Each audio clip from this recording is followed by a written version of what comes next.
তোমারে পাবো আল্লাহ না জানি ভজন সাধন কোন গুণে তোমারে পাবো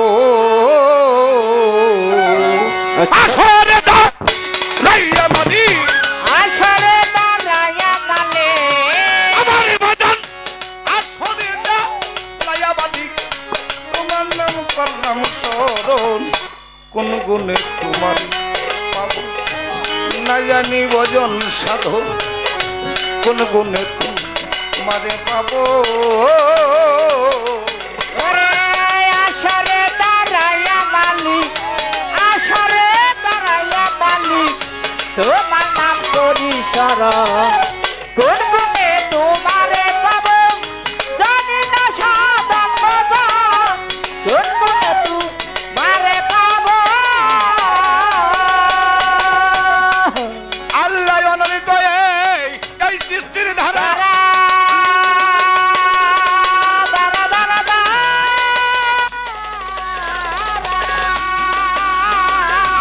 আমারে পাগল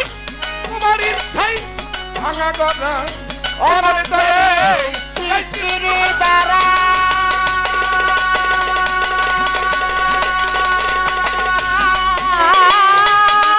মালিক তোমার ইচ্ছাই ভাঙা গলা ওয়াহিদুল কাহার নামটি তোমার ওয়াহিদুল কাহার নামটি তোমার আমারে বাজান ওয়াহিদুল কাহার নামটি তোমার আমি গেলাম প্রকৃতি পাবো কোন গুণে তোমারে পাবো জানি না ভজন সাধন কোন গুণে তোমারে পাবো মালিক দরবারে দাঁড়াইয়া মালিক দরবারে দাঁড়াইয়া মালিক তোমার নাম করি শরণ কোন গুণে তোমারে পাবো জানি না ভজন সাধন কোন গুণে তোমারে পাবো আল্লাহ দয়া করো এই যে তোমার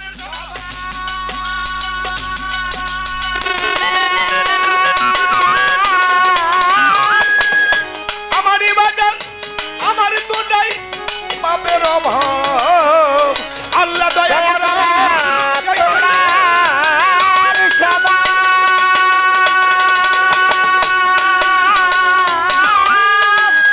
ও পাগলের জান আমারই তো নাই বাপের অভাব একেবারে দাও দেখা একবারে সে দাও হে দেখা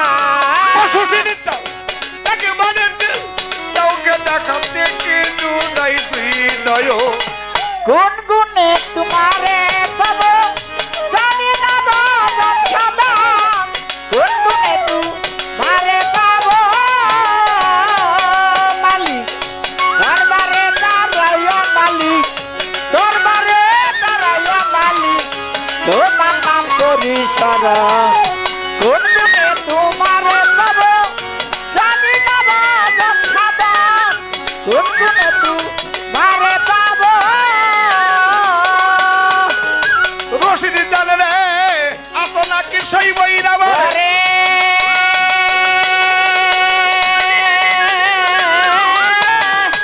আমারই পাগল নাকি আছো আজি বিপুলে পাগল বইরা বরে বরে বরে বরে অবদানে জান নাকি আছো আজি বিপুলে ডাক্তার জালাল সরকারে বাংলাদেশে জালাল সরকারে আমার আব্বা ডাক্তার যাই বলতে পারি তোমায় মতই চরণ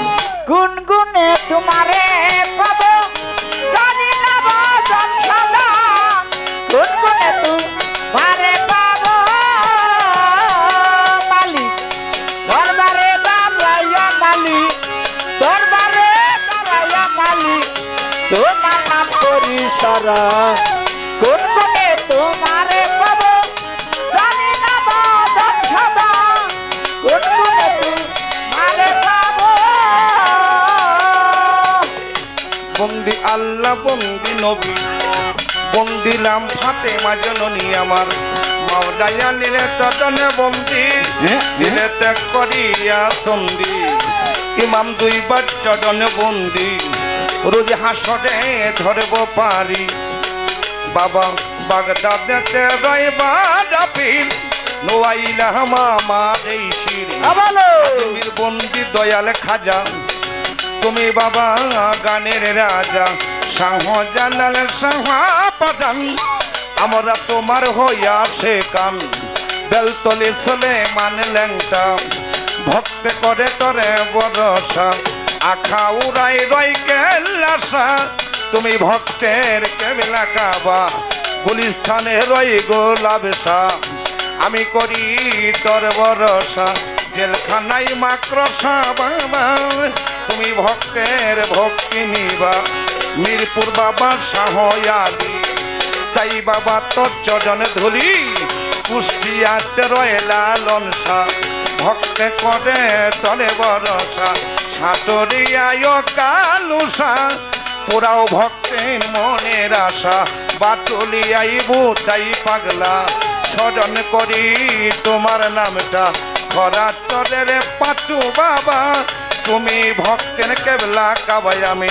সিংহারে বন্দিয়া গাবই আমার রশিদ চাঁদের চরণে পাবো বাসার বাবার পাক্য তুমি ভক্তি করি নত শিরে আমার বাবা ইদি চন্দ্রের পাক্য দমে এ আমার ভক্তি খবরতি চন্দ্রের পাক চরণে এ ভক্তি করি নত শিরে তরব চন্দ্রের পাকরাও যাতে আমি ভক্তি করি রত শিরে সুশীল চন্দ্রের পাকরাও যাতে আমার ভক্তি নত শিরে উস্তাদ বন্দিয়া গাবো বাজান তরব চন্দ্রের চরণে পাবো কোথায় মাগো সরস্বতী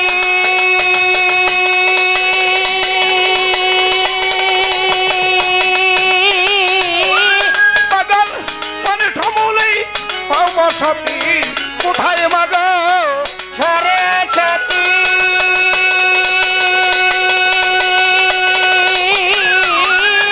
আমার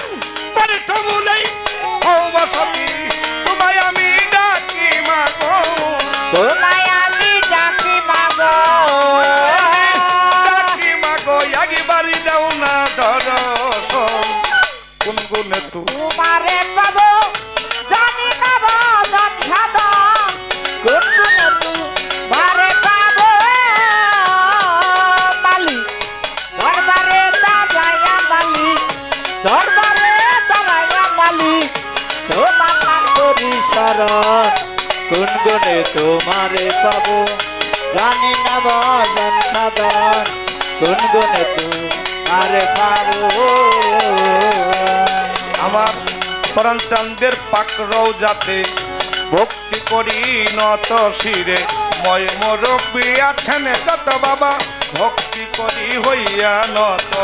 পীর মাসায়েক যারা যারা বাবা ভক্তি রইল পড়ানে বড়া নাসির বাইয়ের পাক কদমে ভক্তি করি নত শিরে আমার ঢাকার জেলা বসত বাড়ি ধামরাই থানায় এলাকা ধরে শ্রীরামপুরের দক্ষিণে দাঁড়ে সোয়াপুর মোর গ্রামেতে ধরে আমার মাতা পিতাই আদর করে সাইফুল দেওয়ান ডাকে মরে দর্জনারি পাক কদমে ভক্তি করে নত শিরে পৈরা বর্বন দিয়া পাবো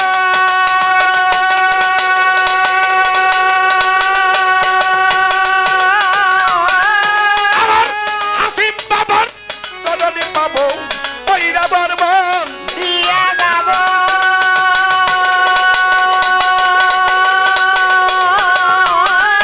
আমার হাসিবি চরণে চরণে পাবো তোমায় আমি ডাকি হাসিবি চান তোমায় আমি ডাকি হাসি ডাকি বাবা একবারই দাও না বাবাজি ছোট করে নিজে ওরে নবীরা হালেবা একটা রূপবান যেই বান্দার নাই মুহাব্বত আচ্ছা আচ্ছা কার টাকা ফেরে দজকের কীট নবীর সাথে পাইব না রে নবীর সাফায়া। আচ্ছা নবীর হালে বা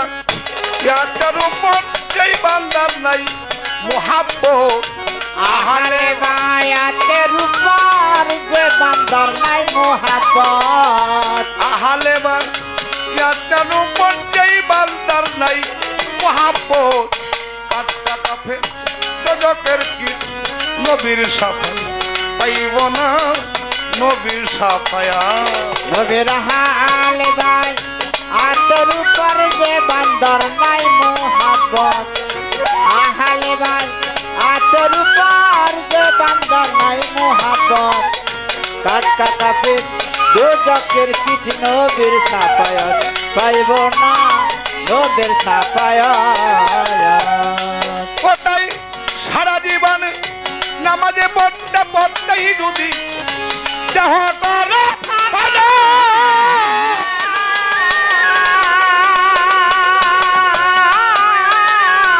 আরে আমার পাঞ্জাতনের উপরেই যারা মোহাব্বত রাখেন ওটাই নামাজে পড়তে পড়তেই যদি দেহ করে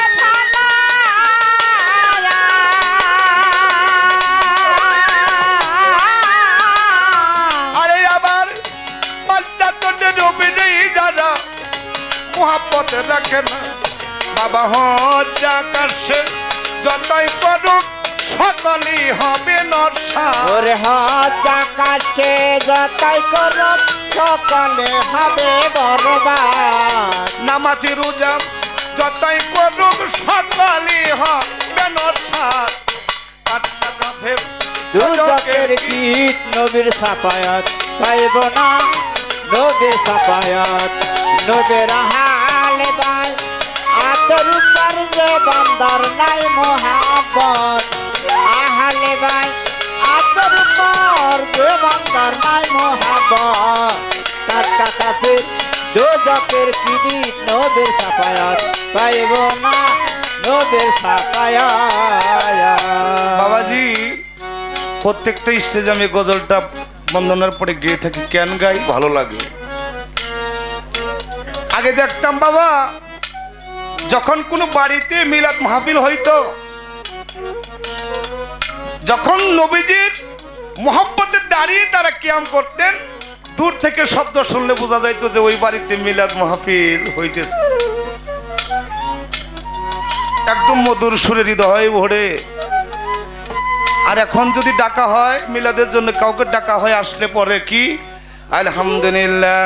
আলহামদুলিল্লাহ ওয়া নাহমাদুহু ওয়া নাস্তাঈনুহু ওয়া নাস্তাগফিরুহু ওয়া নু'মিনু বিহি ওয়া নাতাওয়াক্কালু আলাইহি ওয়া নাউযু বিল্লাহি মিন শুরুরি আনফুসিনা ওয়া মিন সাইয়্যাতি আমালিনা মা ইয়াহদিল্লাহু ফালা মুদিল্লা লাহু ওয়া মা ইউদ্লিলু ফালা হাদিয়া লাহু ওয়া নাশহাদু আন লা ইলাহা ইল্লাল্লাহু ওয়াহদাহু লা শারীকা লাহু ওয়া আশহাদু আন্না মুহাম্মাদান আবদুহু ওয়া রাসূলুহু ওয়া আরসালা বিল হাক্কি বাশীরা ওয়া নাযীরা ودعيل الله وبإذنه وسراجا منيرا إن الله وملائكته يصلون على النبي أيها الذين آمنوا صلوا عليه وسلموا تسليما। এটা পয়রা উনি বলে সূরা ফাতিহা পাঠ করেন 3 বার। বলে কিনা বাবা? বল কত উত্তম করে দেব। এরপরে বলে সূরা ইখলাস পড়েন 5 বার। এরপর পরে এই ইস্তেগফার পড়েন 7 বার। শেষে বলে দরুদ শরীফ মনে মনে পড়েন 11 বার। তাই বলে না বাবা? তাই বলে না? আদম মুসা ইব্রাহিমে পাগল ছিল আমার আল্লাহর প্রেমে। আমার আল্লাহকে আমি নিজেই মুহাম্মদের দেওয়ানা। আল্লাহ বলেছে ইন্নাল্লাহা ওয়া মালাইকাতাহু ইউসাল্লুনা আলান নবী ইয়া আইয়ুহাল্লাযীনা আমানু সাল্লু আলাইহি ওয়া সাল্লিমু তাসলিমা। আমি আমার ফেরেশতাবর্গ সহ আমার হাবিবের নামের উপরে সেই আরশের উপরে আমার নিজের কুরসি ছেড়ে কুরসির উপরে মুহাম্মদী নূরকে লেখে লাখাধিক ফেরেশতা নিয়ে আমি জোরে জোরে পড়ি ইয়া রাসূলুল্লাহ ইয়া হাবিবাল্লাহ। 2.5 কোটি বৎসর পরে আমার আল্লাহ সেই নূরকে তাজিম করেছে। আল্লাহ নিজে দাঁড়িয়ে মুহাব্বতে প্রেম ভরে উনি বলেছে ইয়া রাসূলুল্লাহ ইয়া হাবিবাল্লাহ। তাই উনি দলিলে বললেন একটি বার যদি আমার কোনো বান্দা এবং বান্দি আমার হাবিবের উপরে মহব্বত করে, মুহাম্মদের উপরে মহব্বত করে, একটা বার দরুদ পাঠ করে, আমি আল্লাহ তাআলা তার জীবনের 10টি গুনাহ খাতাকে মাফ করিয়ে থাকি। শুধু তাই নয়, ওই বান্দার উপরে আমি আল্লাহ 10 রকমের রহমত বর্ষিত করিয়া থাকি। আর যদি মিলাদের জন্য ডাকা হয়, আয়েশাই বলে যে মনে মনে পড়ে না করে আহারে আপনার নামাজের উজ্জা হয় থেকে কালেমা সমস্ত অবদাত করবেন, যদি আমার নবীর প্রতি পাঞ্জাতনের প্রতি বিন্দুমান মোহব্বত না থাকে, আপনার এক ওয়াক্ত নামাজ আমার আল্লাহ কবুল করতে পারে?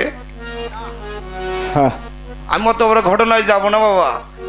আবু হুরায়রা নামাজ সম্বন্ধে অনেকে জানেন, ওয়াজের শুনছেন। আবু হুরায়রা পাথরের উপরে নামাজ পড়তে পড়তে পাথরকে হার মানিয়েছিল, পাথরের ভিতর গর্ত হয়ে গেছিল। আমার রাসূল খুব খুশি হয়েছিল। আমার আল্লাহ বলে, হে জিবরাইল তুমি যাও আমার হাবিবকে বলো সে যেন খুশি না হয়। আমি আবু হুরায়রা এক ওয়াক্ত নামাজও কবুল করি নাই। আবু হুরায়রা বলেছিল, হুজুর আমি আল্লাহর মহব্বতে নামাজ পড়ি নাই, আমি আপনার মহব্বতে আপনার প্রেমে মশগুল হয়ে নামাজ আদায় করেছি। আল্লাহ কবুল করলে আমার কিছু যায় না, কবুল না করলেও যায় না। আমার আল্লাহ সঙ্গে সঙ্গে বলেন, হে জিবরাইল তুমি বলে দাও আমার বন্ধুর মহব্বতে আবু হুরায়রা নামাজ পড়েছে, ওর জীবনের সমস্ত নামাজকে আমি আল্লাহ কবুল করে নিলাম। বাজাও নবীর হালে বাবাজি। নবীর প্রতি ভালোবাসা প্রেম মহব্বত রাখতে হবে, দাঁড়িয়ে দরুদ পড়তে হবে, বাড়িতে রহমত আসবে। পড়বেন না? আপনি না বললেন। বর্তমান পরিস্থিতি ভালো না, এর বেশি বললাম না। ধন্যবাদ সবাই। নবীর হালে ভাই আতর উপর যে বান্দর নাই মোহাব্বত, আহালে ভাই আতর উপর যে ব্যক্তির নাই মোহাব্বত, কাটকা কাপের দোজকের কীট নবীর সাফায়াত পাইব না, নবীর সাফায়াত। আরে সারা জীবন নামাজে পড়তে পড়তেই যদি দেখা করে ভালো,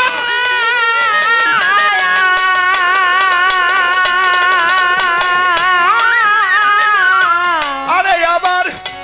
পাঁচটা ডুবে নেই জানা মোহাম্মত রাখে না। সারা জীবন নামাজ পড়তে পড়তে যদি দেখা করে ফানা,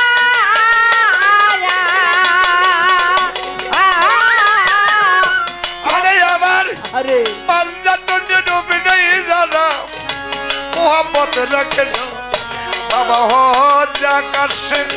যতই কনক সকালি হবে নশা, ওরে হাত কাছে যতই করো সকালে হবে বরবাদ, হজ আকাশে যতই কনক সকালি হবে বরবাদ। কাটকা কাফের দোজকের কীট নবীর সাফায়াত পাইব না, নবীর সাফায়াত। ও নবীর হাল ভাই আতের উপর যে বান্দার নাই মোহাব্বত, আহালে ভাই আতের উপর যে বান্দার নাই মোহাব্বত, কাটকা কাফের দোজকের কীট নবীর সাফায়াত পাইব না, নবীর সাফায়াত।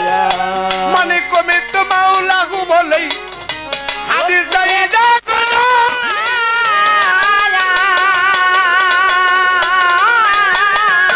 পাহাজানি ওরে মাওলা রয়েছে বর্ণনা। ও তাই মানে কমে তো মাওলাহু বলেই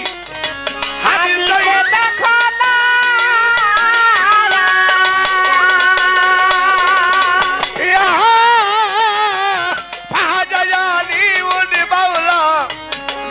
বর্ণনা। নবী কয় আমি জানি মাওলা, আমি তার মাওলা তুই তো এই থাকি আগে আলী যার মাওলা আমি তার মাওলা, তুই জানে থাকি আচ্ছা। আমি জানি মাওলা, আমি তার মাওলা তুই তো এই থাকি আগে কাটকা কাফের দোজকের কীট নবীর সাফায়াত পাইব না, নবীর সাফায়াত। ও নবীর হালে ভাই আতের উপর যে ব্যক্তির নাই মোহাব্বত, আহালে ভাই আতের উপর যে বান্দার নাই মোহাব্বত, কাটকা কাফের দোজকের কীট নবীর সাফায়াত পাইব না নবীর সাফায়াত আল্লাহুম্মা ইয়া মান আলাহু বলছে দিন দিওয়ানা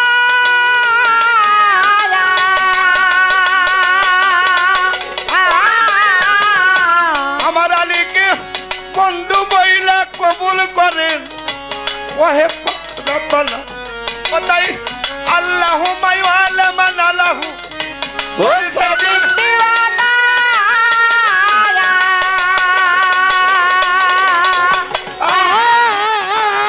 আমার আলীকে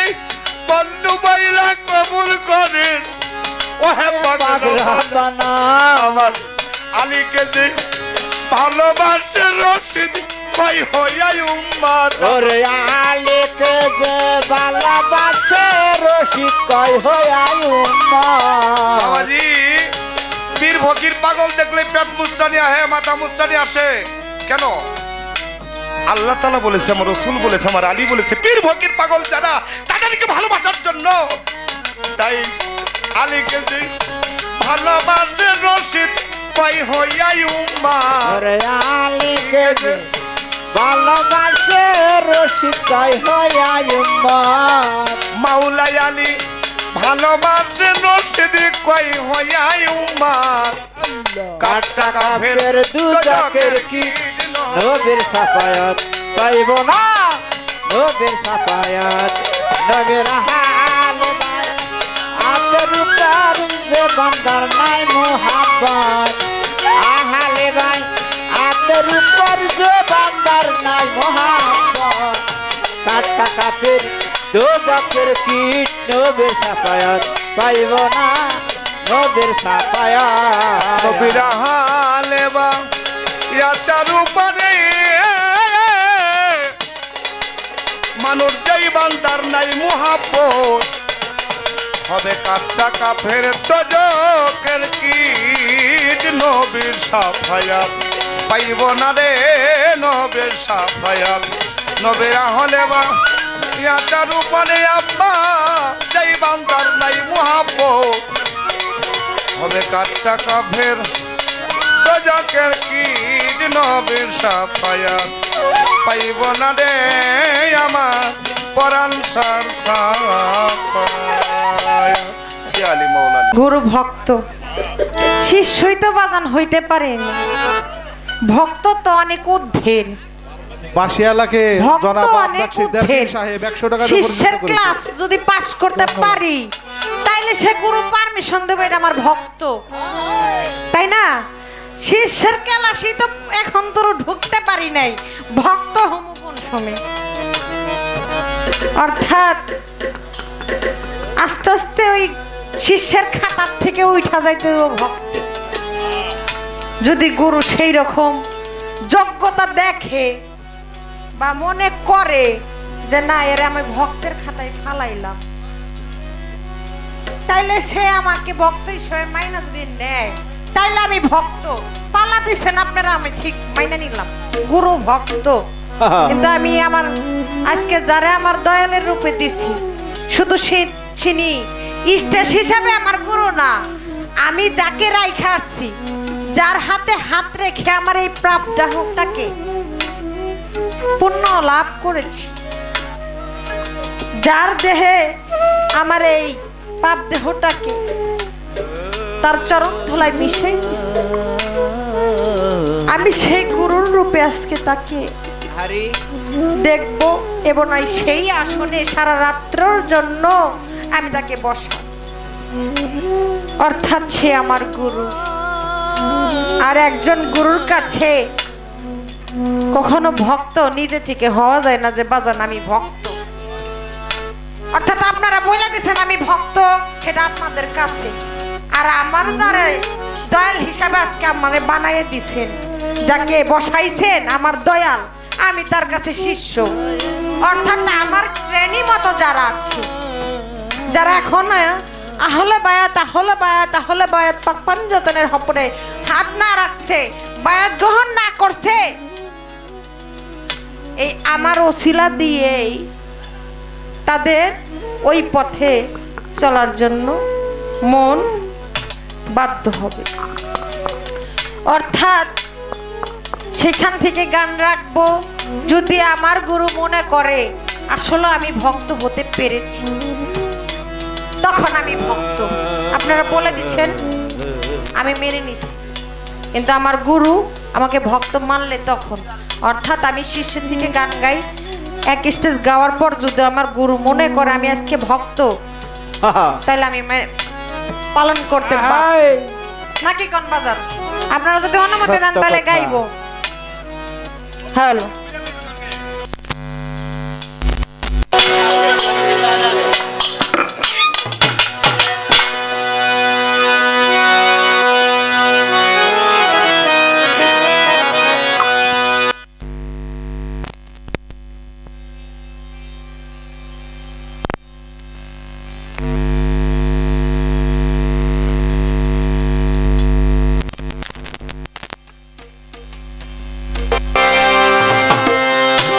যে সাধনা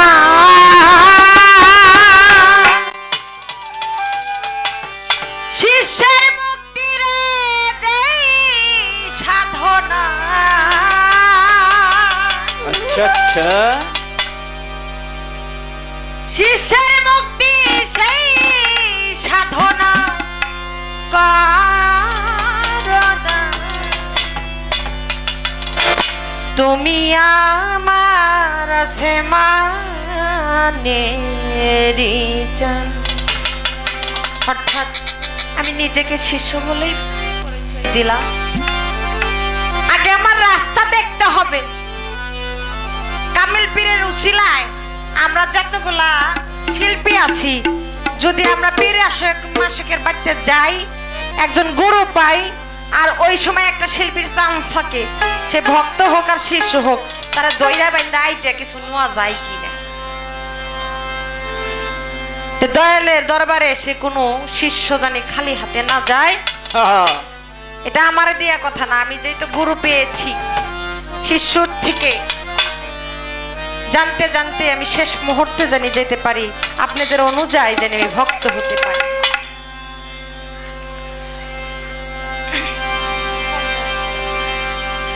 যে ভক্তের মুক্তির যেই সাধনা,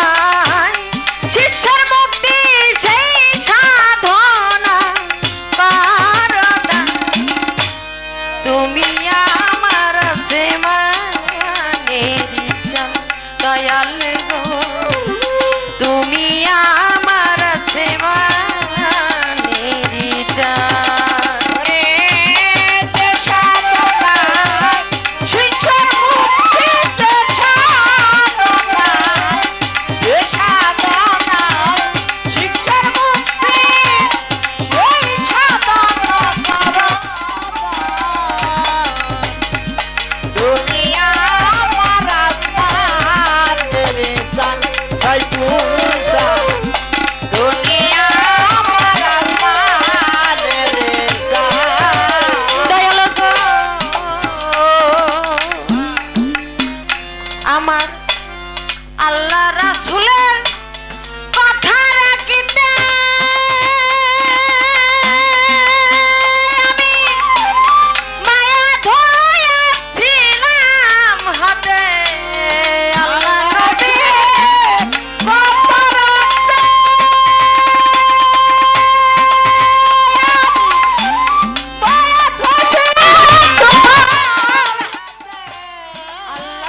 ভালো ভালো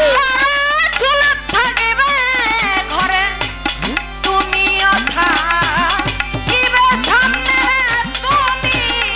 থাকিবে সামনে প্রাণে মিশাইয়া প্রাণ তুমি আমার সীমানে দয়াল গো তুমি আমার সীমানে ওরে ভক্তের মুক্তির কোন সাধনায় শিষ্যের মুক্তি সেই সাধনা করো তুমি আমার আসমানের শান সেই পূজা তুমি আমার আসমানের শান মিনতির ওই চরণে আমি যে চরণ পালাম সামনেতে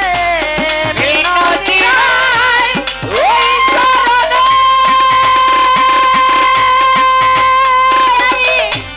যে চরণে তোমায় পাবো। মিনতির ওই চরণে আমি যে চরণ পালাম সামনেতে সরকার শেষের দিনের সরকার রহিমা শেষের দিনে হয় না যেন পেরেশা তুমি আমার আসমানের শান দয়ায় ময় তুমি আমার আসমানের শান দয়ে ময় তুমি আমার আসমানের শান দয়াল দয়ালকে কখনো প্রশ্ন করা যায় না অর্থাৎ একজন শিশুর মতো আর অর্থাৎ দয়ালের দরবারে দয়ালের কাছে সে ভক্তই হোক আর শিষ্যই হোক যদি যায়া চায় চাওয়া জানতে চাওয়া যদি জানতে চায় তাহলে সে খালি হাতে ফিরাই না অর্থাৎ আজকে আমার দয়ালের কাছে আমার জানতে চাওয়া মানে আমি চাচ্ছি হ্যাঁ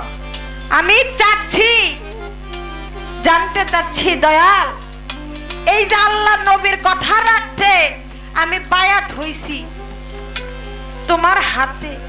তুমি যে পথে চালাইবা আমি ওই পথেই চলতে পারব গানের কলিতে কবি লিখেছেন কোন সাধনা করলে পরে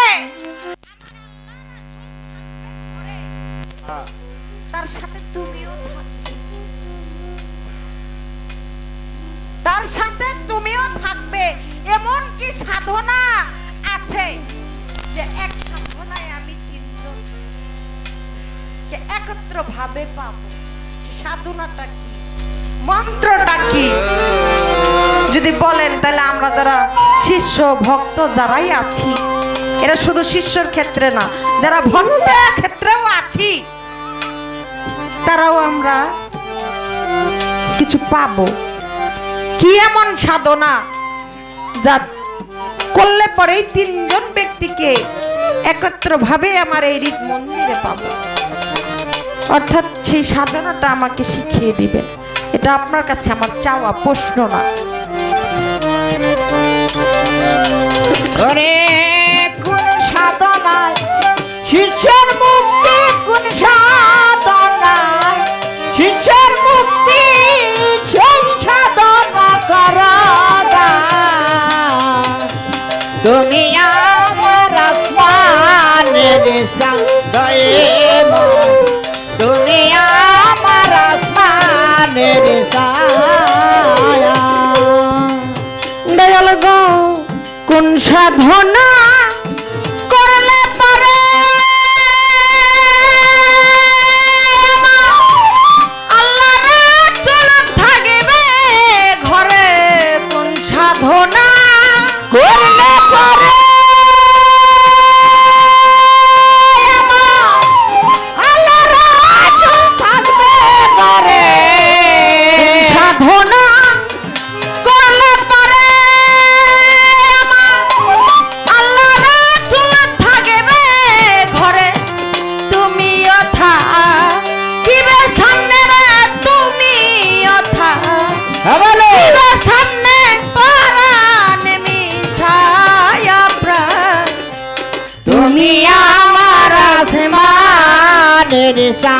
দয়েময়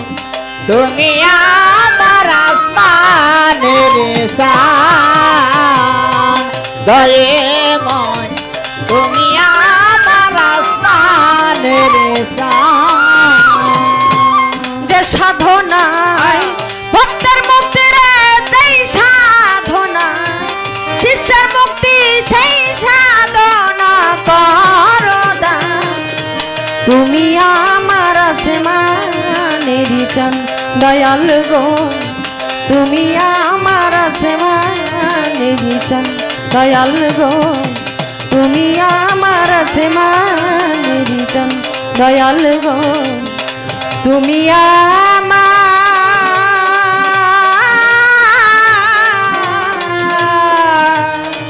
আসমানের চাঁদ বলবে যে তুমি চলে যাও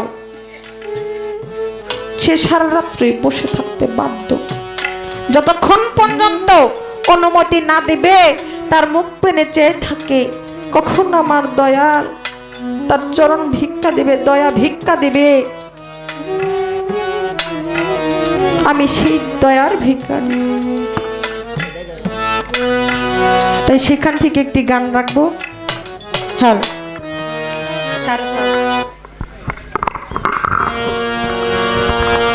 হ্যাঁ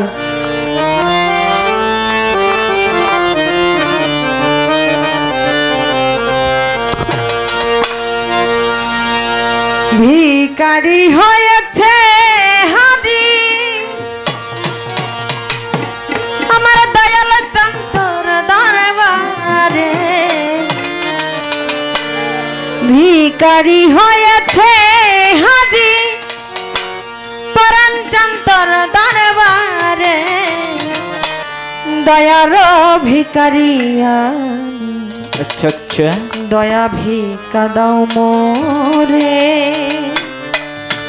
দয়ার ভিখারি আমি দয়া ভিক্ষা দাও মোরে ভিখারি হয়েছে হাজির দয়াল চন্তর দরবারে ভিখারি হয়েছে হাজির দয়াল চন্তর দরবারে দয়ার ভিখারি আমি দয়া ভিক্ষা দাও মোরে দয়ার ভিখারি আমি দয়া ভিক্ষা দাও মোরে ভিখারি হয়েছি হাজির দয়া তোমার দরবারে ভিখারি হয়েছি হাজির দয়া তোমার দরবারে দয়ার ভিখারি আমি দয়া ভিক্ষা দাও মরে দয়ার ভিখারি আমি দয়া ভিক্ষা দাও মরে আমার মত জনম দুঃখী বুঝি এই ভাবে নাই তাই তো আমি দু হাত তুলে তোর দরবারে ভিক্ষা চাই আমার মত জনম দুঃখী মনে হয় এইভাবে নাই তাই তো আমি দুহাত তুলে তোর দরবারে ভিক্ষা চাই আমার মত জনম দুঃখী বুঝি এই ভাবে নাই তাই তো আমি দু হাত তুলে তোর দরবারে ভিক্ষা চাই তুমি না করিলে দয়া যাব আমি কার ধারে তুমি না করিলে দয়া যাব আমি কার দ্বারে তুমি না করিলে দয়া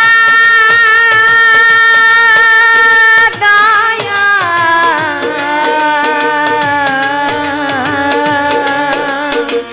তুমি না করিলে দয়া যাব আমি কার ধারে তুমি না করিলে দয়া যাব আমি কার ধারে দয়ার ভিখারি আমি দয়া ভিক্ষা দাও মোরে দয়ার ভিখারি আমি দয়া ভিক্ষা দাও মোরে ভিখারি হয়েছি হাজির দয়াল তোমার দরবারে ভিখারি হয়েছি হাজির দয়াল তোমার দরবারে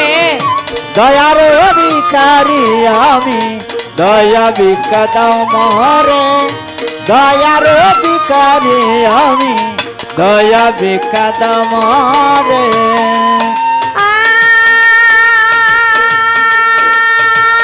এই দুনিয়ার কত ভিক্ষুক মানুষের দুয়ারে যায় দেওয়ার ভান্ডার খুইলা দিছে আমার পাগল দয়াল চাই এই দুনিয়ার কথা বিকু মানুষের দুয়ারে যায় দয়াল ভান্ডার খুলে আছে আমার দয়াল বাবা এই দুনিয়ার কত ভিক্ষুক মানুষের দুয়ারে যায় দয়ার ভান্ডার খুইলা দিছে আমার পাগল আমজাদ চান অবহেলাই কুমন্ত্রণা আমাকে রাখছে ভুলে অবহেলায় মন্ত্রণায় আমাকে রাখতে বলে অবহেলাই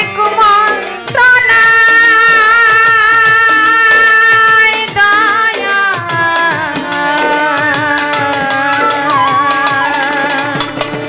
অবহেলাই কুমন্ত্রণায় আমাকে রাখছে ভুলে অবহেলায় মন্ত্রণায় আমাকে রাখতে বলে অবহেলাই কুমন্ত্রণায় আমাকে রাখছে ভুলে দয়ার ভিখারি আমি দয়া ভিক্ষা দাও মোরে দয়ার ভিখারি আমি দয়া ভিক্ষা দাও মোরে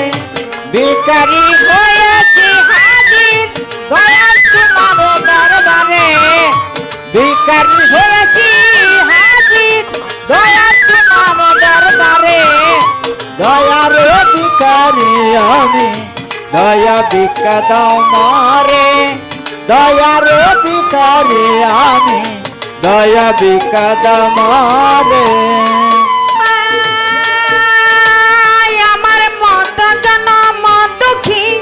বুঝিয়াই ভাবে নাই তাই তাই আমি দুহাত তুলে তোর দরবারে ভিক্ষা চাই আমার বাবা জনাব দুঃখী মনে হেই বলে নাই তাইতে আমি দুহাত তুলে তোর দরবারে ভিক্ষা চাই আমার মত জনম দুঃখী বুঝিয়াই ভাবে নাই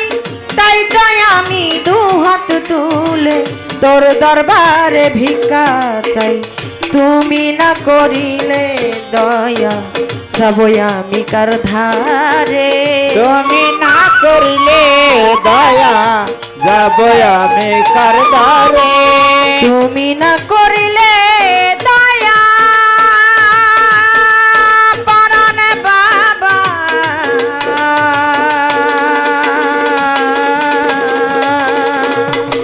তুমি না করিলে দয়া যাব আমি কার ধারে তুমি না করিলে দয়া যাব আমি কার ধারে দয়ার ভিখারি আমি দয়া ভিক্ষা দাও মরে দয়ার ভিখারি আমি দয়া ভিক্ষা দাও মোরে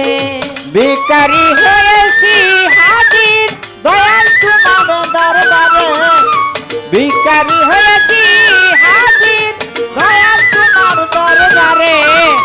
দয়ার ভিখারি আমি দয়া ভিক্ষা দাও মরে দয়ার ভিখারি আমি দয়া ভিক্ষা দাও মরে শাহাদতের নাই তেমন স্বভাব মানুষের দুয়ারে যায় দয়ার ভান্ডার খুইলা দিছে আমার পাগল দয়াল সাই শাহাদাতের নাই তেমন স্বভাব মানুষের দুয়ারে যায় দয়ার ভান্ডার খুলে আছে আমার দয়াল বাবা শাহাদতের নাই তেমন স্বভাব মানুষের দুয়ারে যায় দ্বার খুইলা দিছে আহাই। আমার পাগল দয়াল সাই অবহেলাই কুমন্ত্রণায় আমাকে রাখছে ভুল এ অবহেলাই কুমন্ত্রণায় আমাকে রাখছে ভুলে অবহেলাই কুমন্ত্রণায় আমজাদ বাবা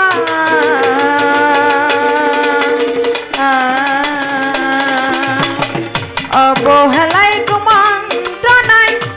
আমাকে রাখছে ভুলে অবহেলাই কুমন্ত্রণায় আমাকে রাখছে ভুলে অবহেলাই কুমন্ত্রণায় আমাকে রাখছে ভুলে দয়ার ভিখারি আমি দয়া ভিক্ষা দাও মোরে দয়ার ভিখারি আমি দয়া ভিক্ষা দাও মোরে দয়ার ভিখারি আমি দয়া ভিক্ষা দাও মোরে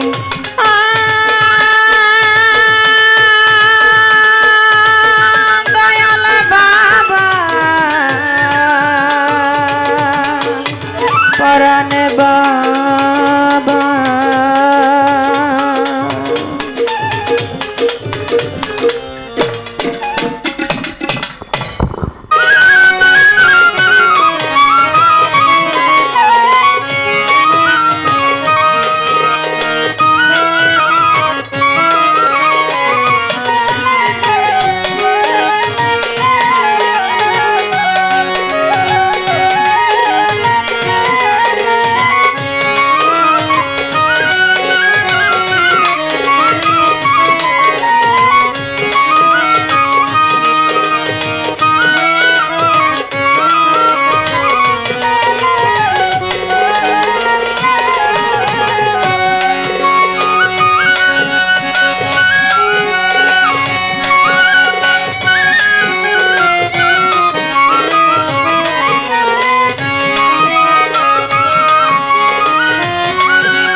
বাবাজি আজকে কর্তাপক্ষ থেকে যে পালাটা দেওয়া হয়েছে পালাটা হইল গুরু এবং ভক্ত আপনার ধৈর্য ধরে বসেন বাবা আমি আর সেখানে নতুন হয়তো দুই চারটা কথা বলবো দুইটা গান গাবো ভুল হওয়াটা স্বাভাবিক ক্ষমা করে দিবেন কারণ আমি আপনাদের টাঙ্গাইলের তরবালি দেওয়ানের ছাত্র তার মানে আপনাদেরও ছেলে সন্তান অস্বীকার করতে পারবেন না যদি টাঙ্গাইলবাসী হন তাহলে আমাকে অস্বীকার করতে আপনারা পারবেন না আমি আপনাদেরই ছেলের মতো অতীব চমৎকার পালা গুরু এবং ভক্ত আজকের ভক্ত জবর শক্ত তাও একটু ভেজাল এখানে আছে আলাপ করেন ছোট ছোট বলছে দাঁড়ায় যে আমার গুরু যদি আমাকে ভক্ত বলে স্বীকার করে তবে আমি ভক্ত হ্যাঁ বাবা আস্তে কি বাবা বলছে না পালা দেওয়া হয়েছে গুরু এবং ভক্ত স্বীকার করার কিছু নাই এখানে সাধন ভজনের ব্যাপার আর কিচ্ছু না পাগলা দেখলেই এটা কিছু না পাগলার যেই পাগলার গুলামি করে যেই ব্যক্তি গুলামি করে সে মুর্শিদের কদমের পরে তার জীবনটাকে শেষ করে দিয়েছে একমাত্র সেই জানে দয়াল গুরু ভজার পাগল ভজার কত জ্বালা বাবা মুখের কথাই বোঝানো হয় না বলেছে শিশু শিষ্য শব্দের অর্থ শিশু তোমাকে কে বলেছে কথাটা শিশু কখন হয় জানো যখন আমরা মায়ের কোলে ছিলাম তখন আমাদের গায়ে কোনো পাপ ছিল না দুনিয়ার মুহে পড়ে মায়াই পড়ে জর্জরিত হয়ে দিনে দিনে আমার দেহটা পাপে পাপে জর্জরিত হয়েছে আবার একজন গুরুর খেদমত করে এই সেই মুর্শিদ দ্বারা এই দেহটাকে পাপ মুক্ত করতে পারলে তবেই সে হবে শিশু আর যে শিশু হয় সে হয় একজন ভক্ত কি বাবা এটা 12টা স্টেশন তরিক জগতে খোর্ধারদম, সফরদেতম, এরকম 12টা স্টেশন পাড়ি দেওয়ার পরে হইলো এই কাতারটা, সেটা হলো ভক্তের কাতার।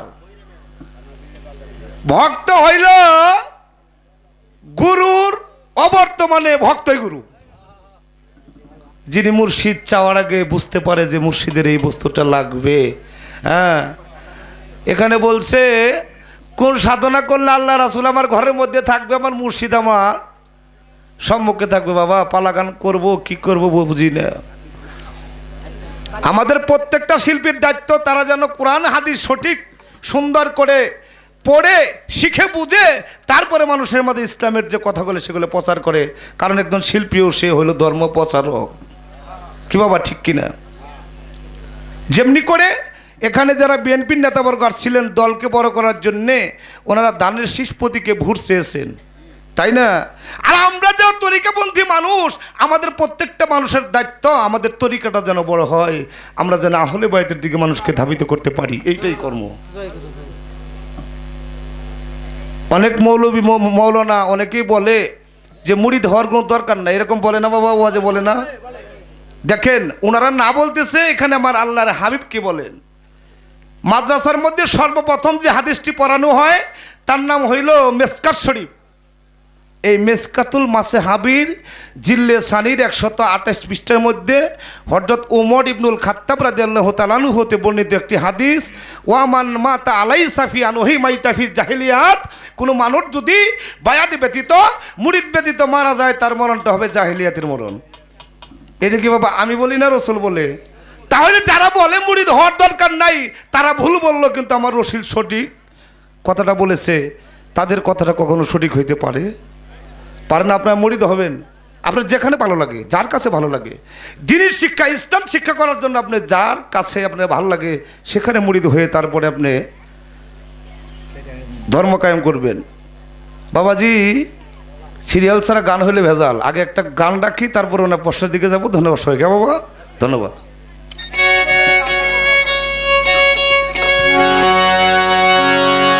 ওরে ভাষা ভাষা মুখতা গানে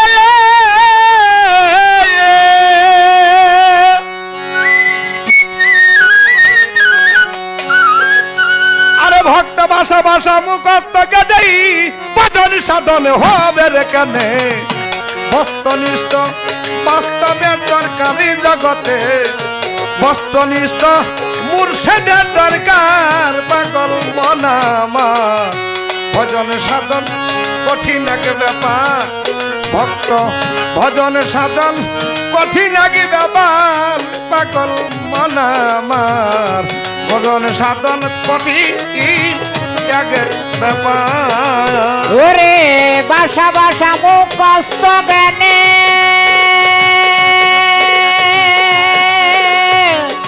ওরে শিষ্য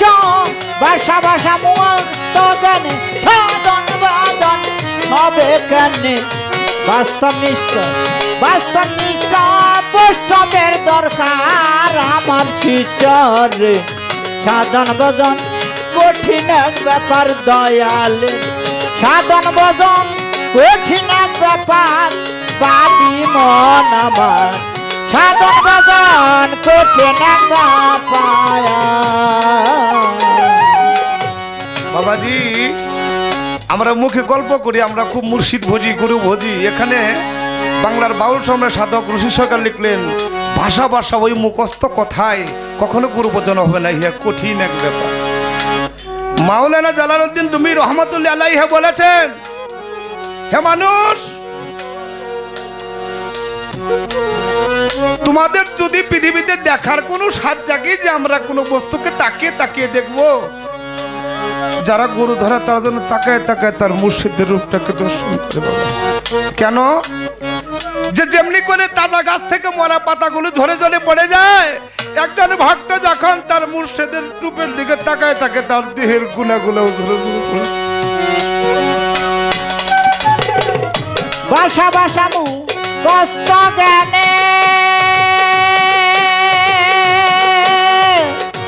আমার পাগল সাধন ভজন হবে রে জানে, বাস্তবনিষ্ঠ বাস্তনিষ্ঠ বাস্তবের দরকার বাদি মন আমার সাধন ভজন কঠিন এক ব্যাপার দয়ালের ভজন সাধন কঠিন এক ব্যাপার বাদি মন আমার ভজন সাধন কঠিন এক ব্যাপার সত্য সাধন করবি যদি যদি আরে একজন দয়াল বাজানি রবদি রে পইরা থাক চরণে তাহার ও বাদি বাজান মন আমার কইরা থাকা চরণে পাহাড় বাদি মন আমার কইরা থাকা চরণে পাহাড় আমারই বাজান সত্য সাধন করবি যদি রে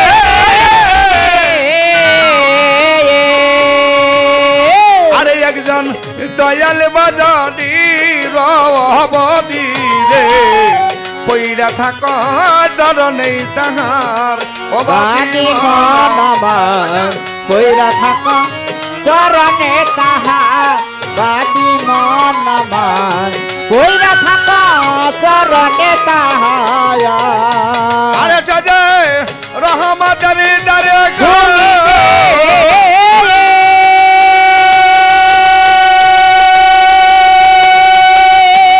বাজানো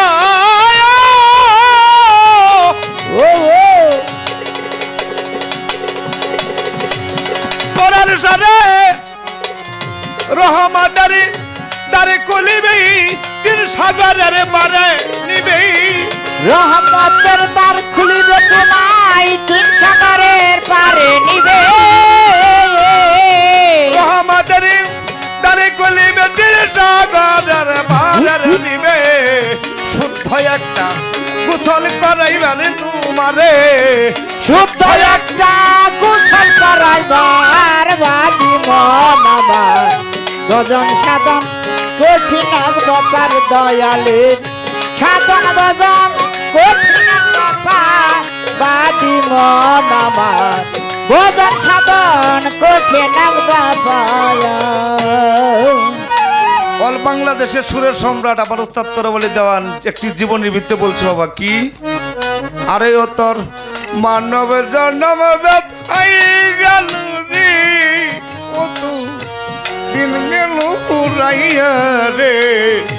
তুমি একজন মানুষ নবজি মানুষ জন্ম ব্যথাই গেল রে ও তোর দিন গেল পুরাইয়া রে তুমি একজন মানুষ নাচিনি জীবনে কি করলাম রে আমি একজন গুরু না বুঝিয়া আমি বর্তমান যদি সুদান পালটে গো থাকতাম আমার হইয়া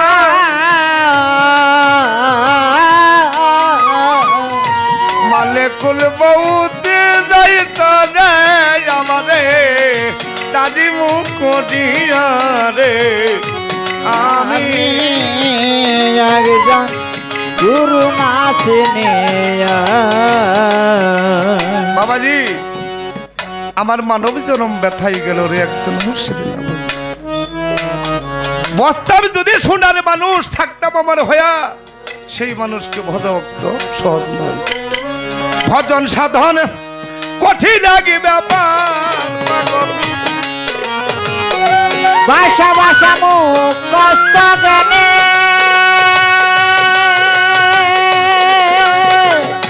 ওরে শিষ্য ভাষা ভাষা কষ্ট জ্ঞানে সাধন বাদন হবে কেনে বাস্তনিষ্ঠ বৈষ্ণবের দরকার বাদি মন আমার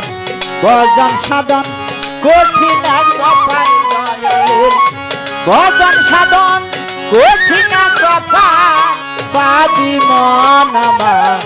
ভজন সাধন কঠিন এক ব্যাপার সত্য গোসল যখন হবে তোমায় আচ্ছা। পঞ্চতনের করণ দিবে মধু খাবি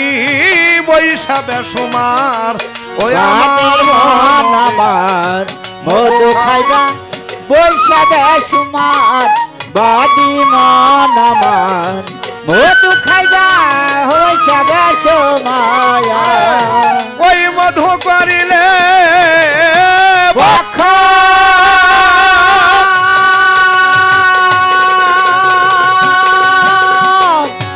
আমারই বাজার ওই মধু করিলে বক্ষণ দেহ হবে কান্তারে বড় ওই মধু করিলে বক্ষ তোমার দেহ হবে ক্যান্সার বড় বাবা ওই মধু করিলে বক্ষণ দেহ হবে কান্তারে বড় থাকবে না আর যারা মৃত্যু ডরিবু বলে থাকবে না আরে জরা মৃত্যুর ভয় পাগল মন আমার সাধন ভজন কঠিন ব্যাপার দয়ালের সাধন ভজন কঠিন ব্যাপার বাদি মন আমার ভজন সাধন কঠিন ব্যাপার বাবাজি বলেছে কোন সাধনা করলে আমার আল্লাহ এবং রসুল আমার দেহের মধ্যে থাকবে এখানে বোয়ালি শাহ কলমদার রহমতুল্লাহ আলাইহি বলেছেন বাঁকা সালে সাইকে দিদাম মুস্তফারা না দিদাম মুস্তফারা বালকে খুদারা বোয়ালি শাহ কলমদার রহমতুল্লাহ আলাইহি বলেন আমি আমার পীরের নূরময় চেহারার মধ্যে মোহাম্মদ মুস্তফাকে দর্শন করিয়াছি সকলেই বলে সুবহানাল্লাহ না না শুধু মোহাম্মদ মুস্তফাকে নয় আমি আমার পীরের সুরতের মধ্যে আমি আমার আল্লাহকেই দর্শন করিয়াছি ভক্ত তুমি আল্লাহকে তোমার দেহের মধ্যে রাখতে চাও মুর্শিদ দেখলে আল্লাহ দেখা হয়ে যায় এটা আমি বলি না বোয়ালি শাহ কলমদার তার বাণীর মধ্যে বলেছে তাহলে মুর্শিদ দেখলে যদি আল্লাহ দেখা হয়ে যায় মুর্শিদ দেখলেই যদি আল্লাহ দেখা হয়ে যায় তোমার আল্লাহর অনুসন্ধান করার কোনো দরকার নাই তুমি মুর্শিদকে অনুসন্ধান করলে সে আল্লাহকে পেয়ে যাবে তাহলে মুর্শিদের মাঝেই তুমি পাবে তুমি খেয়াল করে দেখো মানুষের হয় কি পেটের মধ্যে গ্যাস্ট্রিক হয় না বাবা আর কিছু কিছু মানুষের হলো চোখের মধ্যে গ্যাস্ট্রিক মানে ও ভালো কিছু দেখতে পারে না আর চোখ ভালো না ভালো চোখে ভালো কিছু দেখা যায় আইনাল সরকার বলেছে আল্লাহর চোখে আল্লাহ দেখে ওহিগুলোকে বুঝবে কেন আল্লাহর চোখেই কেবল আল্লাহকে দেখে চোখ ভালো করতে হবে ও তাই গুরুর কাছে মন্ত্র নিয়ে আমার আল্লাহকে জন কর দিও রে কোরআনেতেই বলছে কয়েকবার ও পাগল মন আমার কোরআনে তাই বলছে কয়েকবার বাদি মন আমার কোরআনে তাই বলছে কয়েকবার আরে যাদের গুরুর কাছে মন্ত্র নিয়ে আরে আমার ই আল্লাহকে দান কর দিও রে কোরআনেতেই বলছে কয়েকবার ও বাদি মন আমার কোরআনে তাই বলছে কয়েকবার বাদি মন আমার কোরআনে তাই বলছে কয়েকবার আরে বাদা উত্তম ঋণী ঘুরাইয়া দিলে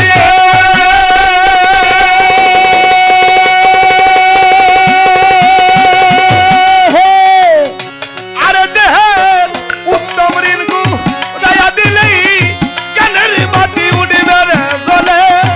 উত্তর দিন ঘুরাইয়া দিলে তোমার গানের বাতি উঠবে রে জ্বলে আমার বাজান উত্তম ঋণী ঘুরাইয়া দিলেই কেনের বাতি উঠিবে রে জ্বলে রইছে বলে রশিদ সরকারি জগতে রয়েছে বলে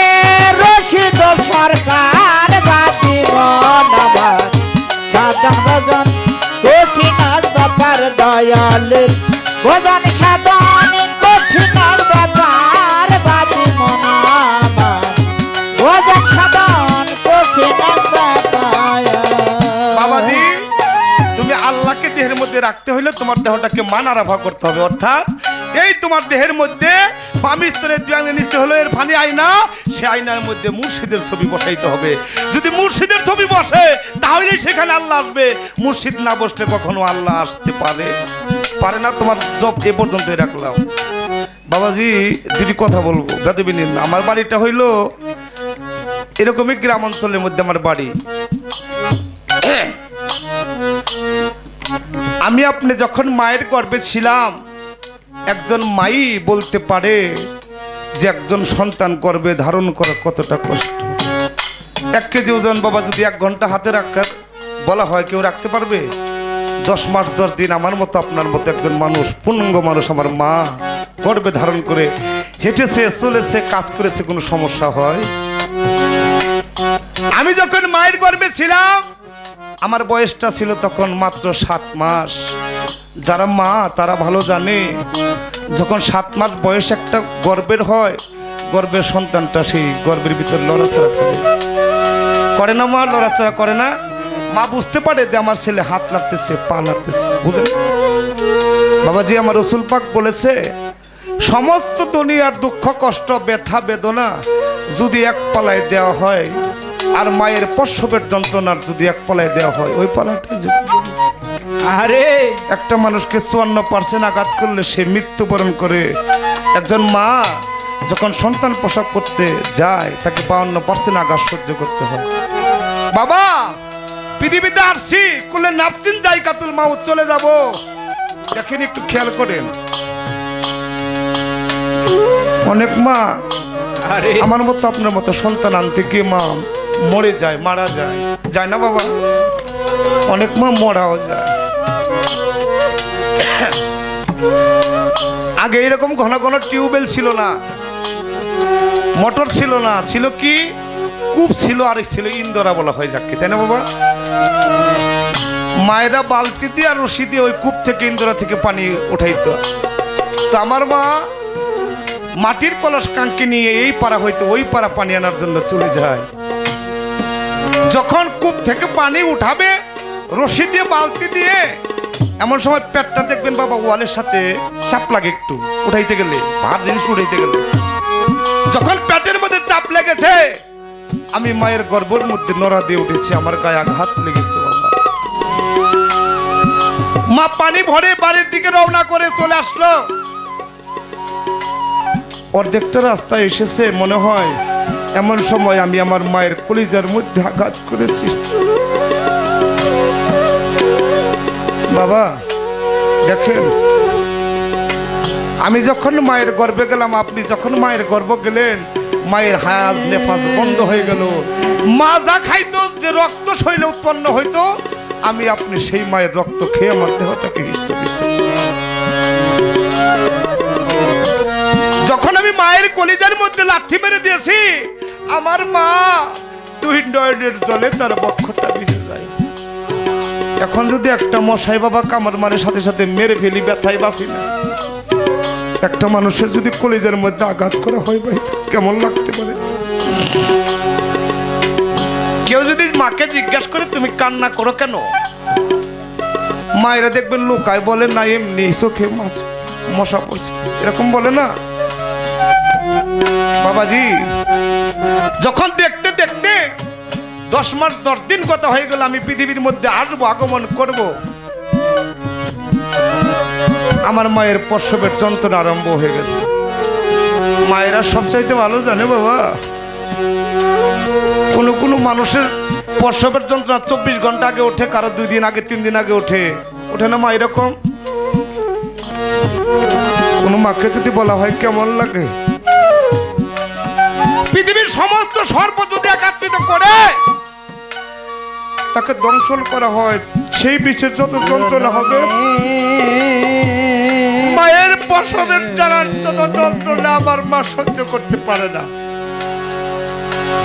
বাবা যান হয়েছে তিনি তো জানে। বাবা কাছ থেকে বাড়িতে আসছে, এসে দেখে আমার মায়ের মুখটা কালো। দেখবেন যখন মায়ের গর্ভে একজন বাচ্চা যায়, বাবা কিন্তু মায়ের প্রতি খেয়ালটা একটু বেশি রাখে। মা বাবা এসেই আমার মাকে জিজ্ঞেস করে, আজকে তোমার মুখটা কালো দেখা যায় কেন? মা বলে, না এমনি। বলে, না তুমি আমার কাছে বলো আজকে তোমার মুখটা কেন কালো দেখা যায়? আমার মা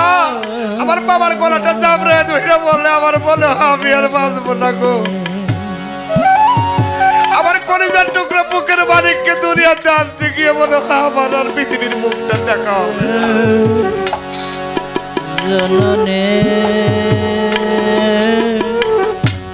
মা ঘরের ভিতর চলে গেল। যখন ঘরের ভিতর চলে গেল, মা প্রসবের যন্ত্রণার চোটে একবার বসে আর একবার উঠে। একটা মুরগিকে যদি অর্ধেক গলা কেটে ছেড়ে দেওয়া হয় বাবা, আরে ওই মুরগিটা দেখবেন মাটির মধ্যে জাপাজাপি ছাটাছাটি করে না মা। প্রসবের যন্ত্রণায় ব্যথায় কাতর হয়ে আমার মা গলা কাটা মুরগির মতো মাটির মধ্যে ছটপট ছটপটে করে। বাবা তরি ঘড়ি করে একটা দায় ডেকে আনতে গেল। যখন একটা দায় ডেকে আনতে গেল, যখন দায় এসেছে, আমার মা দায়ের পা দুইটা ধরে বলে, ও মা তুমি তো মা জাতি, যদি আমার বুকের মালিক পৃথিবীর মধ্যে আসে, আমি যদি মারা যাই, আমার কলিজার টুকরাটাকে আমার বুকের উপর রেখে দিয়ে আমি তাকে নিয়ে আমার মনের জ্বালাটা জোড়াবো। বাবা প্রত্যেকেই মায়ের গর্ভে এসেছেন। আমার হুজুর পাকে এক সাহাবা প্রশ্ন করেছিল, ইয়া রাসূলুল্লাহ, ইয়া হাবিবাল্লাহ, আমি জান্নাতের চৌকাঠে চুম্বন করতে চাই। আমার রাসূল পাক বলেছিল, তাহলে তুমি তোমার মায়ের আর বাবার কদমের মধ্যে চুম্বন করো। যারা মায়ের কদমের মধ্যে চুম্বন করে তারা সেই জান্নাতের দরজার মধ্যে চুম্বন করে। মক্কায় গেলে হজ হয়, গুরুর দরবারে আসলে হজ হয়, মা এবং বাবার দিকে তাকাইলেও হজ হয়ে যায় রে বাবা। এই জগৎটার পরে যার মা নাই, যার বাবা নাই, একমাত্র সেই জানে বাবা বাবার কি জ্বালা। শিকদার যার বাজার, যার মুর্শিদ নাই, যার উস্তাদ নাই, সে জানে কি জ্বালা। আমার তরফ চান্দে জানে ওরে আমার মায়ে মত ধরা নাই রে, দেখলাম ত্রিভুবন গু প্রিয়ারে দেখলাম এই জগৎ গুরিয়া। ওর কত কষ্ট কহরে মায়ে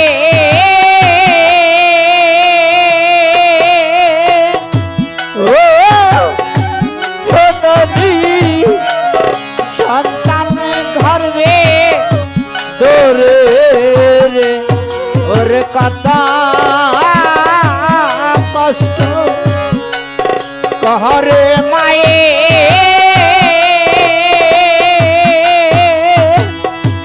ও দুঃখী মা সন্তান বুকে লয়ার আমার মায়ে মত দরাদ নয়রে।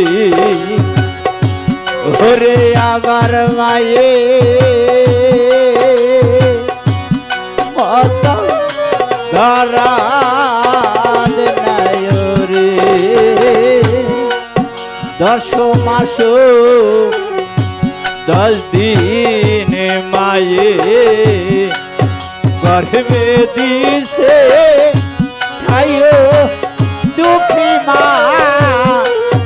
গর্ভে দিছে খাইও 10 মাস 10 দিন মায়ে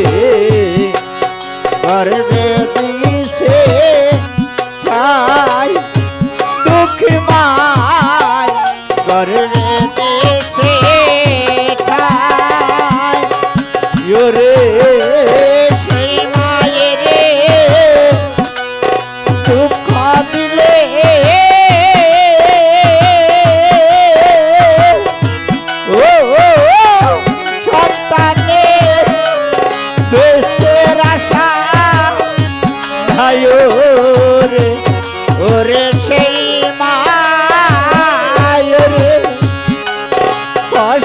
দিলে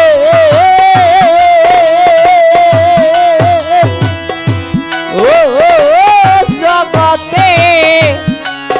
বেশের আশা নাই রে আমার মায়ে অত ধরা নাই রে ওরে আমার মায়ে মত ধরা নাই রে লজ্জাপতি কাছো যেমন সোহা দিলে মরে ওরে গাছে সোহা দিলে মরে লজ্জাপতি গাছো যেমন সইতে গেলে মরে গাছো সইতে গেলে মরে রে সন্তান হারা পারবার কলিজা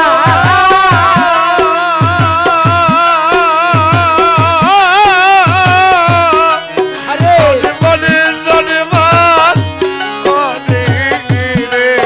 ওরে বক্ত হারা গরুর কলিজা ও আমজাদ বাজার ছটপট ছটপট করে রে আমার মায়ে মত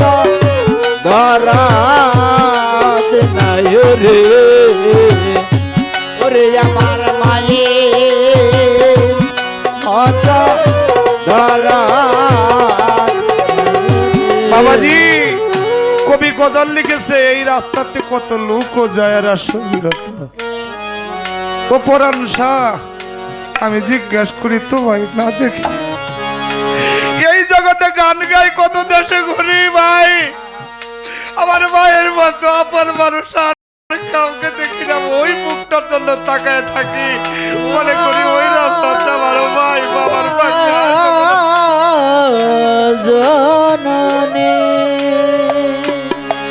আমার শিকদার চাল সেই রাস্তার দিকে তাকায় থাকে আমার পাগল কখন আসবো আইসা আমার কোলে তুলে নিব বাবাজি সেই মা এবং বাবার ভজনা করতে গেলে একজন কামেল মুর্শিদের হাতে হাত দিয়ে বায়াত হইতে হবে সে শিখাইয়া দিবে কিভাবে মা এবং বাবা খেদমত করতে হয় কিভাবে খেদমত করলে মা এবং বাবা খুশি হবে শুধু মা বাবাকে ভাত দিলে নয় বাবা ছোট আমার এই দেহের মধ্যে মাতৃ অংশ আছে মায়ের অংশ আছে বাবার অংশ আছে আমার মুর্শিদের অংশ আছে আল্লাহর অংশ আছে আমি যদি আমার এই দেহকে তয় করতে না পারি মানার ভাগ করতে না পারি তাহলে আমার মায়ের অংশ রক্ষা হবে না বাবার অংশ রক্ষা হবে না মা এবং বাবার অংশ যদি রক্ষা না হয় তাহলে সেই মালিক আল্লাহ কখনো তোমার কালবের ভিতর বসতে পারে না সেই মা এবং বাবার অংশ রক্ষা করার জন্য একজন কামেল মুর্শিদ ধরে তার চরণের উপর পায়রবি করে তোমার দেহটাকে মান আরাধনা করতে হবে ছোট করে আমি আরেকটি কথা থেকে বসে দেবো ধন্যবাদ সবাইকে ওরে কালা জানানন্দপুরে কালা জানানন্দপুরে কালা জানানন্দপুরে ভজনে পথে খুঁজলে পাবি সাধন দেশে যাবি যদি সাধন দেশে যাবি ওরে কালা জানানন্দপুরে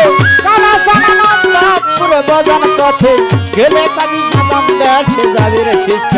সাধন দেশে যাবে আরে ভক্ত ছাইরা দিয়া বেদার বিধি আগে মাইনা লৌকা গরুর বিধি আরে অনুমান সেরে অবধি বর্তমান বুঝিবি বর্তমানে পাবি কি রে বর্তমানে পাবি আরে গুরু পথে বেদার বিদার যখন তুই জানিবি আরে যখন তুই জানিবি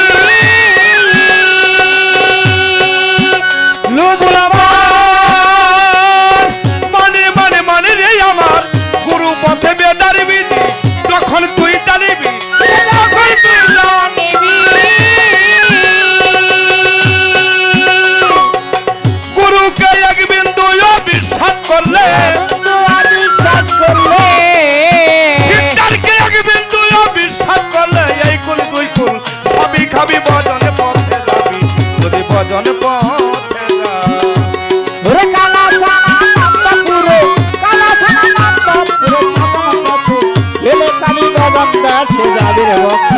ভজন দাসে যাবে যার যার গুরু হইল দুঃখের নদী ননি ননি তারা জানিলে মন্থনের বিধি পাশ করিলে আমার আমি এই বব সংসারে এই বব সংসার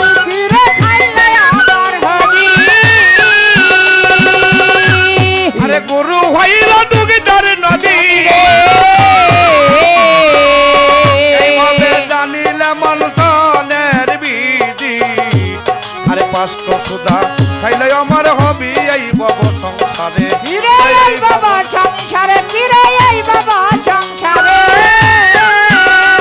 আরে সারা জীবন নিত্যানন্দ রসে দুইবার রবি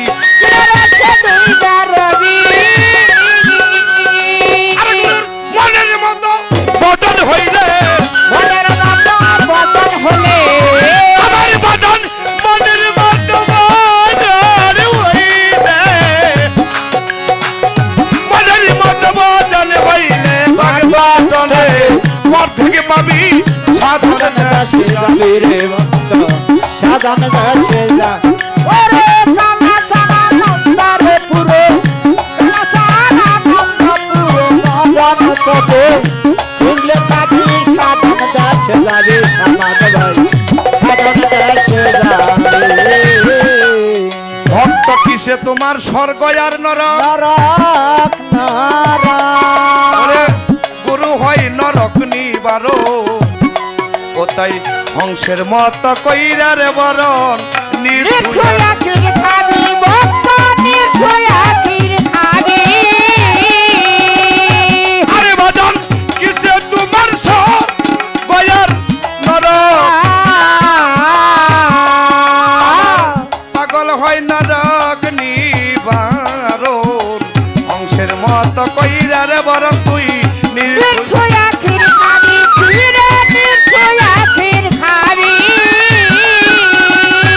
আমার পাগল জলে স্থলেই মাছের গাছে দেখবি গুরুর ছবি কিরে দেখবি গুরুর ছবি আরে পাগল মান মান মান মান রে আমার মাছের গাছে জলে স্থলে দেখবি গুরুর ছবি কিরে গুরুর ছবি পাবি আরে সাধক রমেশ বলে বদল হইলে রমেশ বলে ভজন হলে সাধক রমেশ বলে একবার হইলে রমেশ বলে একবার হইলে জমেরেও রাজা খাবে ভজন পথে যাবে রে শিষ্য সাধন দাসে ওরে কামনা চানা নন্দরে পুরো কামনা চানা নন্দরে পুরো ভজন পথে বুঝলে পাবি সাধন দাসে যাবে রে ভক্ত সাধন দাসে যাবে বাবাজি বেদবি মাফ করবেন আমার দাদা হুজুর কেবলা জান রশিদ সরকার সব বলছে যে তোরে দেখলেই দেখা যায় মনে হয় তুই পাট খেতে ওয়াকদা প্লাস হাসান চিস্তি বলেছে কাম তাকিতে খুলবে না তার প্রেমের ঘরের তালা প্রেমিকে দিলে সাতার অনায় আসে পাইছে কিনার নবরস পঞ্চবরণ কৃষ্ণবরণ কালা তিন ঘাটে তিন দেবী খারা হাতে নিয়ে পালা পাইলে পঞ্চরসের রসিক পাইলেই পরাই তাদের গলা যতদিন পর তো দেহের মধ্যে রস ঠিক হবে না পরে আল্লাহ রাসূল দূরের কথা তোর মুর্শিদ রে পাবি না আরে ভাবে মুর্শিদ রে পাবি না মুর্শিদ পাবি না ওরে মুর্শিদ পাবি না রে মুর্শিদ পাবি না আরে কালা চাঁদানন্দপুরে কালা চানা নন্দপুরে আরে বাজান কালা চাঁদানন্দপুরে কালা চাঁদানন্দপুরে তারে ভজন পথে খুঁজলে পাবি সাধন দাসে যাবে ভক্ত সাধন দাসে যাবে সাধন দেশে যাবি ভক্ত সাধন দেশে যাবি ভক্ত সাধন দেশে যাবি আলী আলী মৌলা আলী দোহারি ভাই আপনি অতি তাড়াতাড়ি স্টেজে চলে আসুন।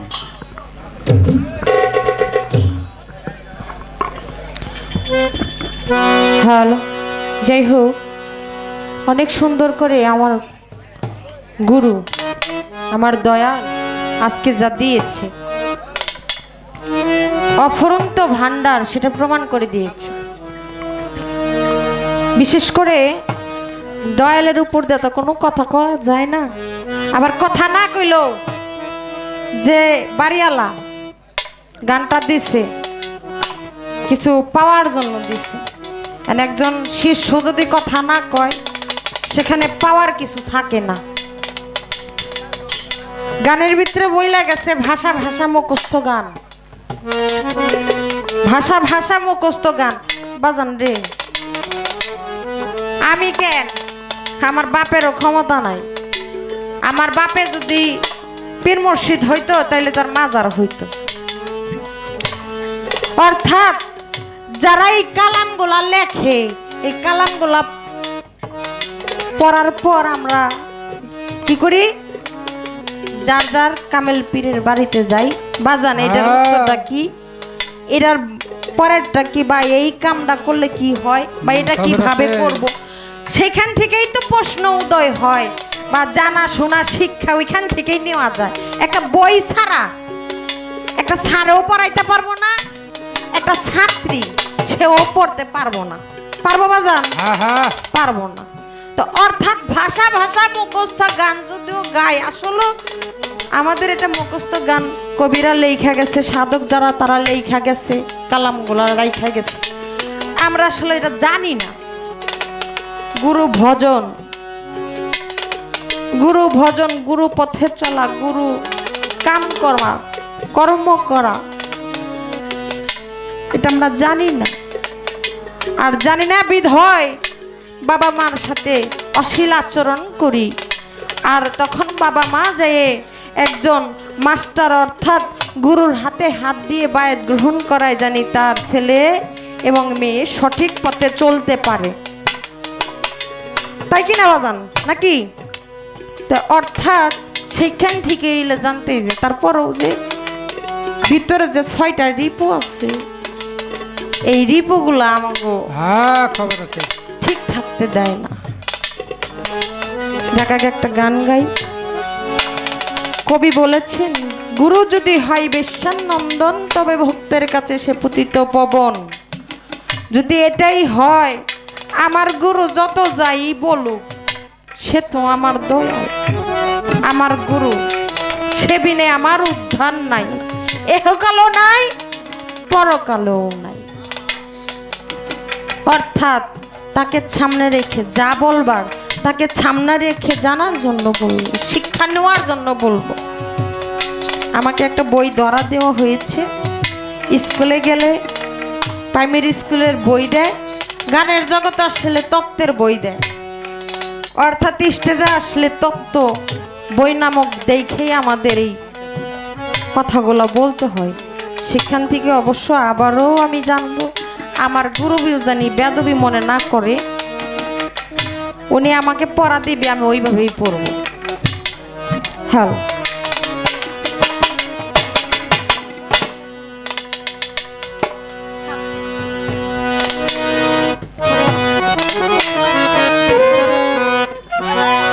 আমার মনে বলে গুরু ভুজি, মনে বলে গুরু ভুজি, 6 জন পাজি, ঘুরাই মরে ভজব কেমন করে, তারে ধরব কেমন করে। মনে বলে গুরু ভজি, মনে বলে গুরু ভজি, 6 জন পাজি, ঘুরাই মরে ভরব কেমন করে, তারে ধরব কেমন করে। মনে হয় গুরু ভজি, মনে হয় গুরু ভজি, 6 জন বাজি, ঘুরাই মারে বজবো কেমন করে, দয়াল বুঝবো কেমন করে। দয়াল, আমি প্রছয়ের উপর দেশে কাল কাটাইলাম মায়া, পার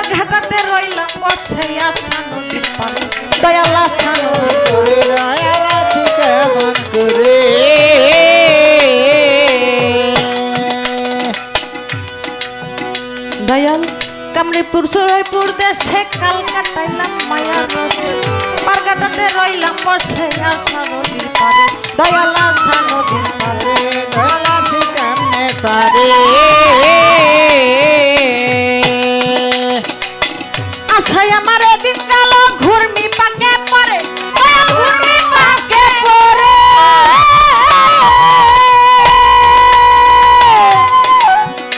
আছি মায়া মেরি গলায় পরে গলায় পরে কি হবে আর সন্ধ্যার পরে ধরবো কেমন করে তারে ধরবো কেমন করে ওরে মনে বলে গুরু বদি মনে বলে গুরু বদি সাইদারি ফুল ঘুরাই মারে বলবো কেমন করে তোমায় বলবো কেমন করে বলবো কেমন করে তোমায় বলবো কেমন করে হলো রাত্রি প্রভাত ভোরের বেলা সন্ধ্যা হইলে ক্ষুধার জ্বালা আরে খাইলেই আমার হবে বেলা খাইলেই ঘুমে ধরে ওরা খাইলে কেমন করে দয়াল বলে কেমন করে সন্ধ্যা হলে ভোরের বেলা রাত্রি প্রভাত ভোরের বেলা সন্ধ্যা হলে ক্ষুধার জ্বালা খাইলেই ঘুমে ধরে কিরে খাইলে ঘুমে ধরে আমায় খাইলে ঘুমে ধরে কামিনীর কাঞ্চন কুলে রাত্রি যাই বিবরে দয়াল রাত্রি যাই বিফলে আমার বেলা গেল হেলাই হেলা বেলা গেল হালাই হালাই বেলা গেল হেলা হেলায় কি হবে আর সন্ধ্যার পরে ধরবো কেমন করে তারে ধরবো কেমন করে ওরে মনে বলে গুরু বদি মনে বলে গুরু বদি শয়তান বদি ওরে মনে বলবো কেমন করে তোমায় বলবো কেমন করে বলবো কেমন করে তোমায় বলবো কেমন করে ওরে মহাজনের চালান লইয়া ওরে লাভের আশায় আইলাম হইয়া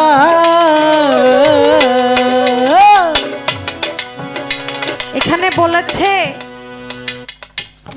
ছোট ছোট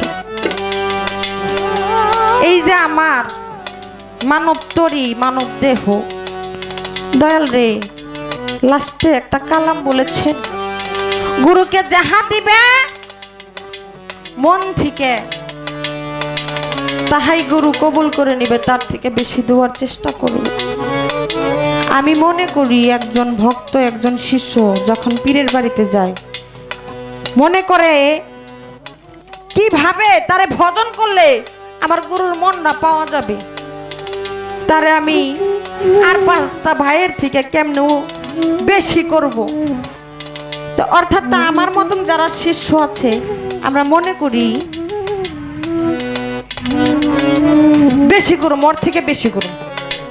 ওর থেকে বেশি করুম আমি এটা মনে করি না যে কেউ মন থেকে করে না এটা যদি বলে আমার গুরু যে মন থেকে করি না সে বলতে পারে শুরুতেই বললাম গুরু যদি হয় বেশানন্দন তবে ভক্তের কাছে সে পতিত পবন আমার গুরু অনেক কিছুই বলতে পারে অনেক পরীক্ষা নিতে পারে কিন্তু আমার গুরুর বুঝতে হবে সেই রকম পরীক্ষা দেওয়ার মতো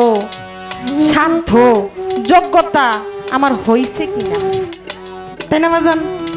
সাধ্য যোগ্যতা আমার হইছে কিনা আসলে বাজান সাধ্য যোগ্যতা শিক্ষা এটা তো একটা কামেল পীরের বাইতে গুরুর কাছ থেকেই পায় সে যদি আমাকে শিক্ষা দেয় তাহলে আমি শিক্ষিত যদি পারমিশন দেয় তাহলে আমি ধন্য আর যদি বলে যে হ্যাঁ তোমার গুরু ভজন হয়েছে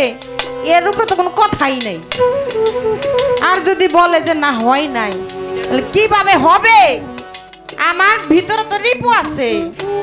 এই রিপুগুলো দমন করার জন্য আসছি যদিও না হয় আমার পীরে যদি সন্তুষ্টি না হয় কিভাবে হবে এই মন্ত্র আর এই রিপু দমন করার জন্য যা করা দরকার এটা জানি আমার দয়ালে দেয়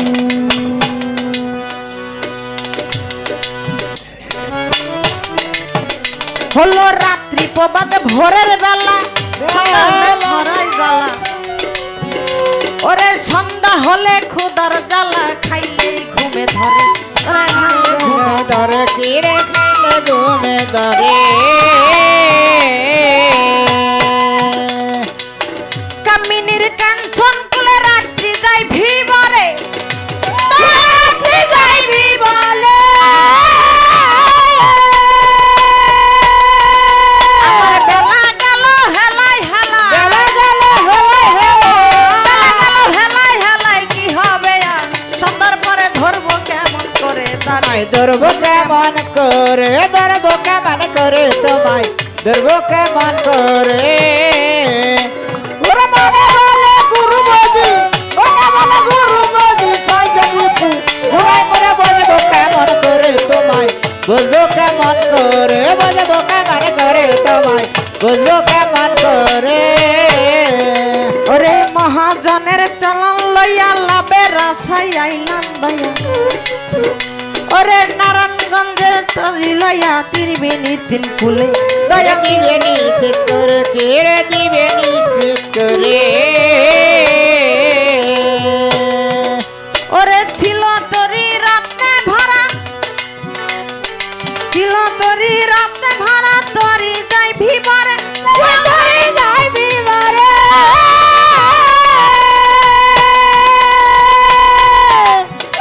এসে মদনা গদর মদনা কানা মদনা গদর মদনা কানা মানর কত নীল হরে ধরবো কেমন করে দয়াল খুঁজবো কেমন করে এ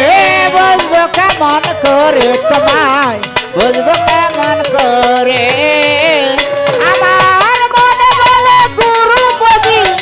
মনে বলে গুরু বদি সাইরারে রিপু ঘুরাই করে বলবো কেমন করে তোমায় বলবো কেমন করে আমার মনে বলে গুরু ভোজি মনে বলে গুরু ভোজি ছয়জন বাজি ঘুরাই মরে ধরবো কেমন করে তারে